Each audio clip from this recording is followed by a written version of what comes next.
The Earth's climate has warmed over the past century, and a likely important driving factor for this is human activity. One of the main results of human activity is the creation of greenhouse gases. And that's why Singapore has decided to transform itself into a garden city.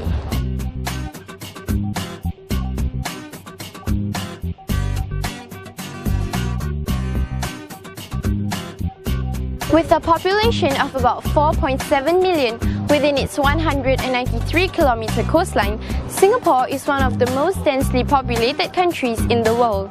Singapore has adopted 3 strategies to make use of our limited land space to enhance our garden city's ambience.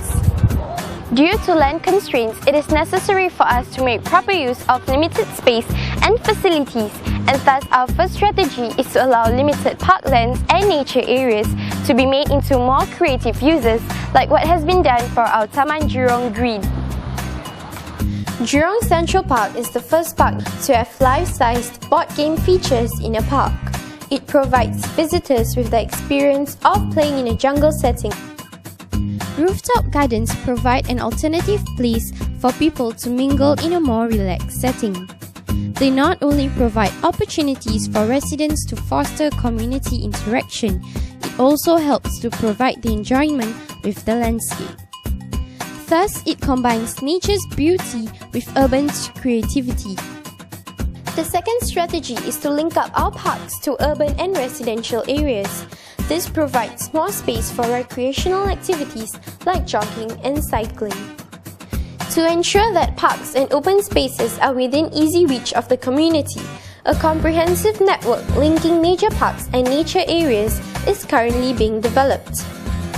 When completed, the park network system of parks and park connectors will span some 360 kilometers and enable the population to explore this island through one continuous green network. The southern ridges, linked by an overhead bridge, creates another delightful destination and recreation playground in the midst of nature for all to enjoy.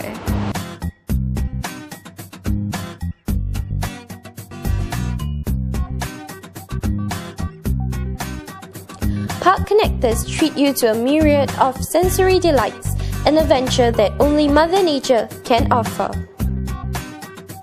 Greenery need not be confined to the ground level, and thus our third strategy is for greenery to go vertical. It is definitely a technological and an architectural challenge.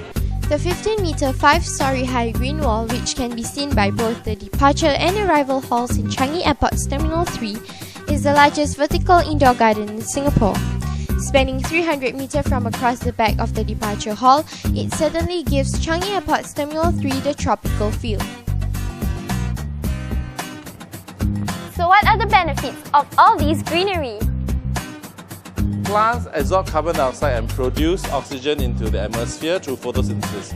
155 meters square surface area of plants can produce enough oxygen for one person in 24 hours. Greenery increases the aesthetic appeal of a building, which directly increases the value and marketability. Greenery also reduces noise level of up to 50 decibels. Physical contact with plants can lead to direct health benefits. Plants can generate restorative effects leading to decrease in stress, improving patient recovery, as well as high resistance to illness.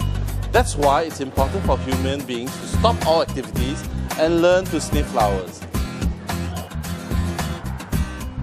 Schools in Singapore are also very involved in saving the environment. It aims to promote awareness and appreciation for a more clean and green environment. Schools in Singapore are actually very involved in the conservation of the environment. One such initiative would be the Clean and Green Week that schools have, and it generally runs in the month of November. So, for example, I know this initiative actually aims to promote the awareness and the basic appreciation that we should have for a very clean and green environment. So that's what I think schools in Singapore are contributing to this whole clean and green environment in Singapore. Singapore is definitely stepping up to the challenge to promote environmental conservation with more green structures. This is Kiara signing off from MediaWork.